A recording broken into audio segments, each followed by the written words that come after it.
Hey, happy Monday morning to everybody.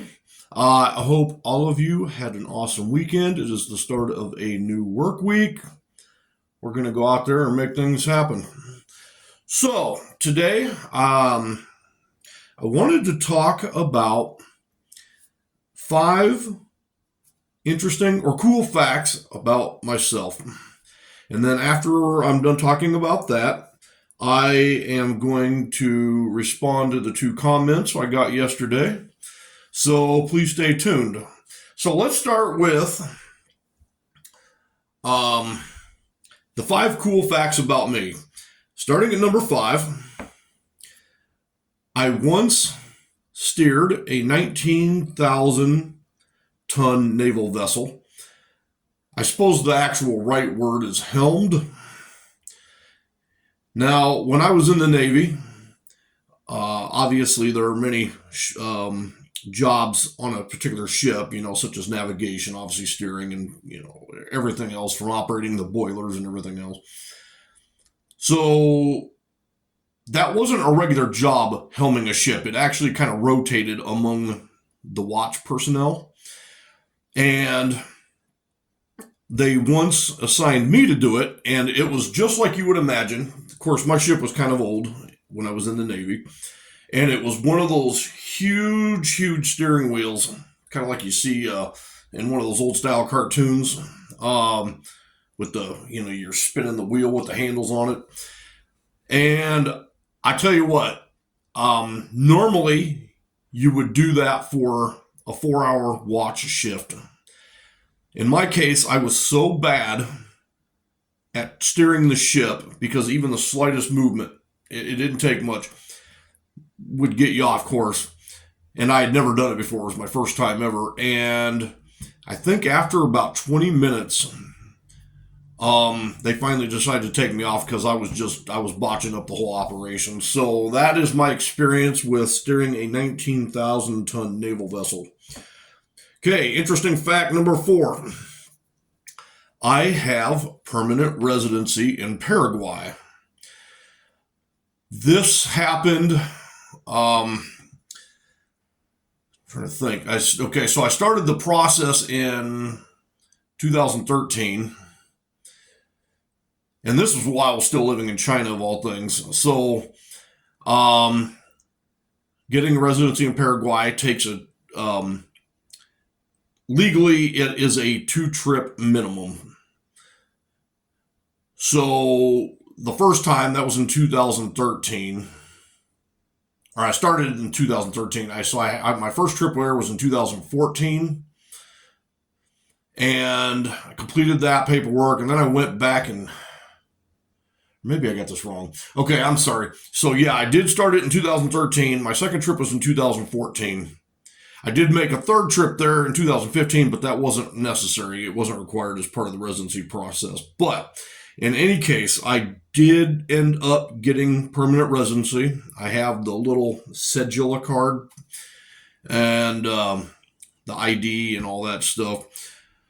Regrettably, I have not been back since 2015. I wouldn't mind going back again. Okay, interesting factoid number 3. I have been south of the equator 3 times. Typically you hear these stories about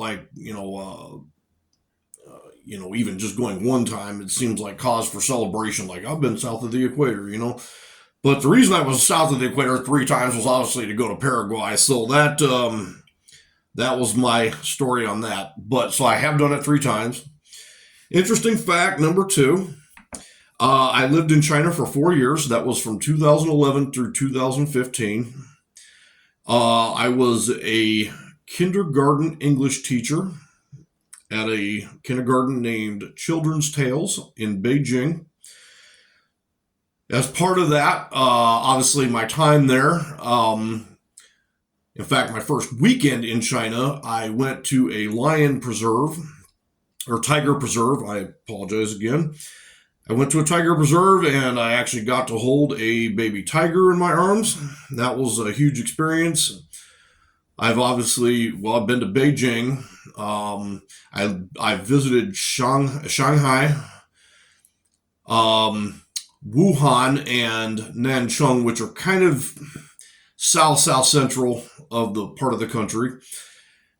I've been to the Shaolin Temple, the Great Wall, Tiananmen Square. Unfortunately, I did not get to go see the Terracotta Army.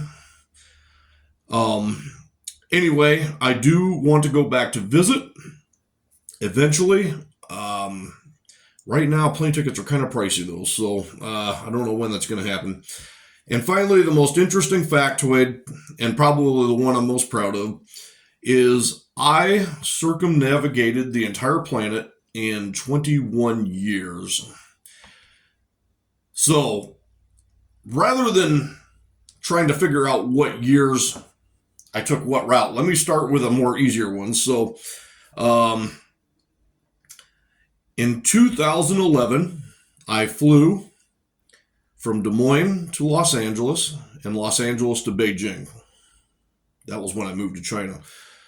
In 2013, when I took my first trip to Paraguay, so I flew from Beijing to Dubai over in the United Arab Emirates. In 1991, possibly early 1992, I sailed from Dubai to Florida. That was when I was in the Navy. And in 1993, I drove from Florida to Des Moines, back to Iowa to take leave for 2 weeks or whatever. So that was how I circumnavigated the planet. On a side note, I have been to, I've kind of lost track, but about 12 or 13 countries in total. Obviously, like Thailand, Paraguay, Dominican Republic, Canada. Yeah, anyway, I've kind of lost track, and I have to sit down and think about it. In December, I am taking another trip. I've never been to England and France. I am doing that for a weeks-long trip, and I'm really looking forward to that. Finally, let us move on to the comment call from or for today. Let's see. So the first comment is the driving on a Saturday afternoon video that I posted yesterday, or was it Sunday morning? Yeah, Sunday morning. Jacob the Trucker says Des Moines, Iowa has some of the craziest taxi drivers. Now, he and I can speak to that firsthand. First off, to be a taxi driver, you kind of have to be insane anyway. A lot of the general population of people probably looks down on taxi drivers for sure. But so those who end up in the occupation of driving a taxi, maybe they already have kind of a screw loose to begin with. So that was where he's coming from. But Jacob the Trucker, he and I are friends, and he and I both used to be taxi drivers in Des Moines. Although when he says some of the craziest taxi drivers are, I guess, around, by far he has me beat. So he's crazier than I am. All right. Own Silver is back, and let's see. His comment says, I trust precious metals. It amazes me that it does not bother people that the paper currency in their wallet or purse loses purchasing power daily. Since 2008, we have lost 43% of the dollar's purchasing power. A lot of folks look at a $100 bill today as being the same $100 it was in 2008. But now it only buys $57 worth of stuff versus 2008. Precious metals are finite. Federal Reserve notes are infinite. Okay, so let's tackle this. This actually kind of reminds me of a quote by Robert Kiyosaki of Rich Dad. You may have read his book, Rich Dad, Poor Dad. And he does not trust any asset that can be printed. So, for example, money obviously is printed. Stocks are printed. In fact, if I'm not mistaken, I believe Robert Kiyosaki of Rich Dad. I don't remember exactly how he phrases it, but it's like gold, silver, and Bitcoin are the three things that he relies on. So anyway, let's take a look at this. So it amazes him that people aren't concerned about inflation as much as he is, obviously. And you know what? The average person, God bless them, they're just, as long as they have their, cakes and circuses or whatever it is from the Roman times, I think the average person probably just doesn't care. They just don't. He mentions the $100 bill being the same as it was. Yeah, so physically, it still says $100 on the bill itself, but he's absolutely correct. Every year, you lose purchasing power. Leaving money sitting in your savings account, thinking you're going to build future wealth, is not a formula for wealth. You might recall a few days ago, I said that currency itself is not wealth. It is a claim on wealth. And that's 100% true. The dollar, the more the government prints, the less the dollar is worth. It's just that simple. So even though the same bill in 2008 still says 100 the same day or the same as it does now, the dollar is worth less. It takes more of those hundreds to buy the things that you used to be able to buy. Precious metals are finite. Federal Reserve notes are infinite. So they have not done major prospecting for silver mining in, as I understand it, several decades. So all the silver mines that currently exist are old. They are depleted. And as I also explained in yet another video yesterday, there are 500 ounces of silver in each missile. And when those missiles explode, all that silver is gone. And they're not digging up any more new silver, or they're not prospecting for any more new silver.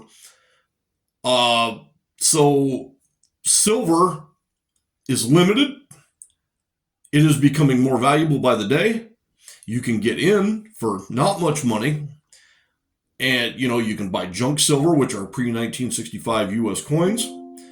And so, you're, without being, I guess, overly insulting, it is absolutely foolish to rely on currency to provide for your future means. It's ridiculous. You gotta have some silver. You need to get into it.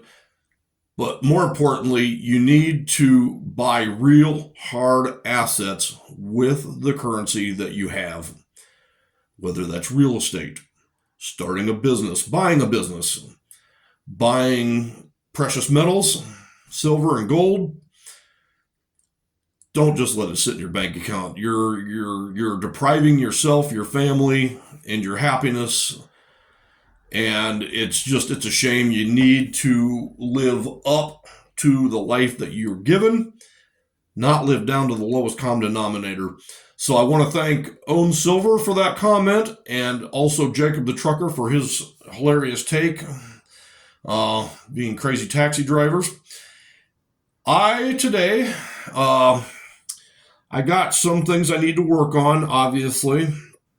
Trying to update the Facebook page associated with this YouTube channel. The link is in, I guess, the header of my. You'll see it if you go to the top of the YouTube account.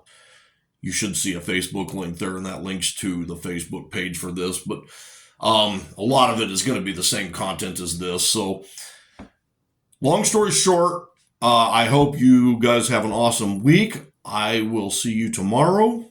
And thank you for watching. If you've gotten any value out of this, please hit subscribe. Please hit the thumbs up button, all that good stuff. So until tomorrow, I will see you. Please expect a shorter video to go live here in a minute now, and possibly even something this afternoon. So with that being said, I hope you all take care, and I will see you later. Bye-bye.